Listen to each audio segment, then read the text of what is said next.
Mel, punta po tayo sa Taguig City. May ilang makina ring nasira kaya mahaba na po ang pila. At naroon live si Bernadette Reyes. Bernadette? Pia, sandali lang nagkaaberya ang automated counting machine sa clustered precinct 228 pero sapat na ito para lalo pang humaba ang pila ng mga botante dito. Ayon sa isang electoral board member ay nagkaroon ng paper jam doon sa makina pero nang malinis nila ay agad din namang nag-resume ang botohan.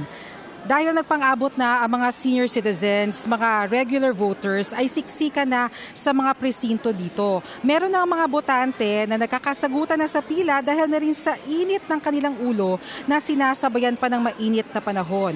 Etong Taguig, Pia, ang 6th na vote-rich city sa buong bansa, kaya naman hindi na nakapagtataka na ang daming botante dito. Pia, kung makikita mo, itong mahabang pila ngayon na nakikita nyo, ito yung isa sa mga presinto na nagkaroon ng problema ang automated counting machine. Madalas daw na nagja-jam yung kanilang makina pero kapag nalinis naman ay agad din naman nagre-resume yung botahan. Yun nga lang talagang titiisin nila ang napakahabang pila ngayon dito. Dito naman sa may other side, Pia, ito yung lugar kung saan pumipila yung mga senior citizens, mga buntis at yung mga PWDs. Pero kung mapapansin nyo, marami pa rin naghihintay dito dahil nagkasabay-sabay na nga itong mga regular voters at yung mga piling sektor na nangangailangan ng special attention.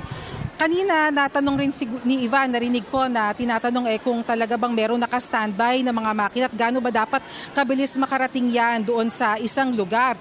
Ayon kay Chairman George Garcia, ay meron naman daw mahigit 100 na mga repair hubs sa buong bansa at meron mahigit 16,000 na mga automated counting machines na dapat maaaring ipamalit sakaling magkaroon ng aberya doon sa kanilang mga makina. Mula rito sa Taguig, ako si Bernadette Reyes ng GMA Integrated News, dapat totoo sa eleksyon 2025. Bernadette, balikan ko yung paper jam na binanggit mo dyan sa presinto nyo sa Taguig. Kasi sabi mo, kailangan linisin. So, gano'n ba kadalas dapat nililinis itong mga ACM? Kasi yun din yung naging report ni Jonathan Andal tsaka ni Salima Refran doon sa mga lugar nila. Parang marumi yung ACM. Tsaka alam ba nung ating mga EB members, yung electoral board members, na maya't maya dapat nililinis yung ACM? Ganun na nga ang nangyayari, Pia. Every now and then, talagang kailangan nilang linisin itong ACM para gumana ulit.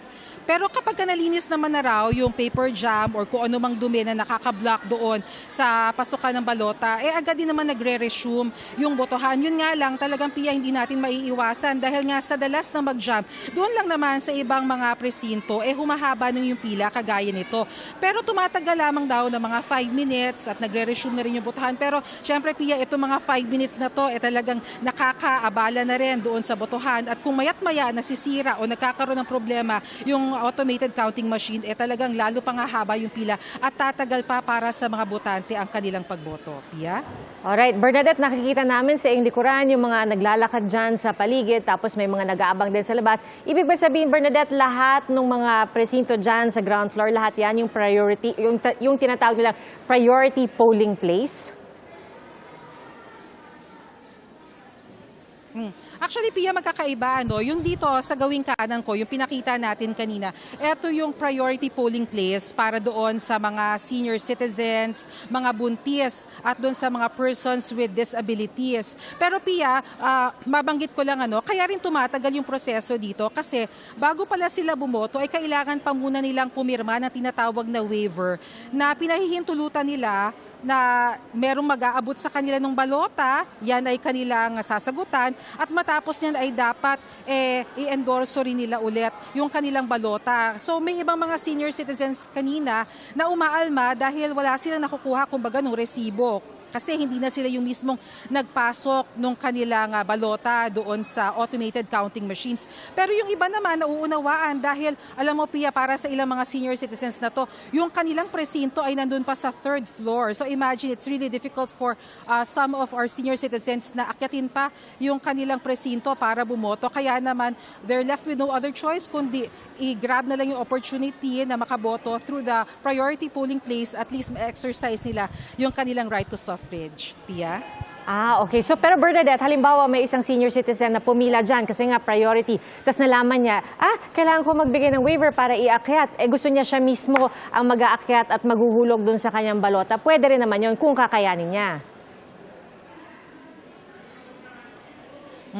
Tama ka dyan, Pia, pwede naman. Kasi yung iba talaga, sigurista. Gusto talaga nilang masiguro na yung kanilang boto ay talagang mabibilang at gusto nilang sila mismo maka-witness na yung kanilang balota tinanggap ng makina. Pwede naman yan. Meron tayong ibang mga nakita dito na tumutulong naman. Meron namang assistance na binibigay sa kanila para kung sakasakali ay pwede pa rin nilang personal na puntahan yung kanilang presinto. Yun nga lang, Pia, yung mga presinto dito, hindi na lang tayo makalapit doon sa ibang presinto dahil siksikan na talaga, Pia, it's really hard even for our senior citizens. Meron namang mga upuan na nakalaan sa kanila para makaupo sila habang yung ibang mga botante naman na able pa at mga malalakas ay nakatayo.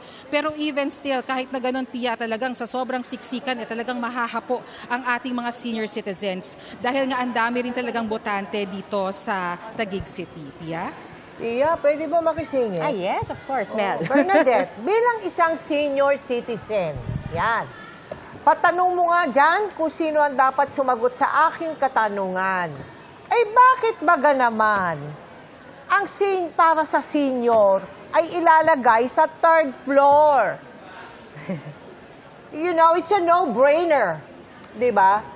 Kung Totoo para ka. sa senior, dyan na lang sa tabi-tabi dyan. Totoo no? yan. Mel, sana nga yan. naayos nila, no? Oo, hindi. Tanong mo. Ayoko yan. Senior ako Kaya gusto ko sagutin yan. Bakit nyo ilalagay sa 3rd floor? Yung para sa senior. Pagbalik natin, Mel, Pinatatanong po bibigyan ni kita ng Tita Mel. kasagutan dyan. Kasi talaga ang dami, mga naka-wheelchair, Oo. mga nakatungkod, pero kailangan pa Oo. nila umakyat sa 3rd floor para lamang makast yung kanilang boto. Kaya yung iba, Ay. dito na nga lang sila sa special polling place bumoboto. Pero iba nga naman na meron kang pinanghahawakan at alam mong ikaw na witness mo na pinasok sa makina ang iyong boto. Mel? Siyempre. Sisingilin kita dyan sa tanong ko, ha? Maraming salamat sa iyo, Bernadette Reyes, mula sa Taguig.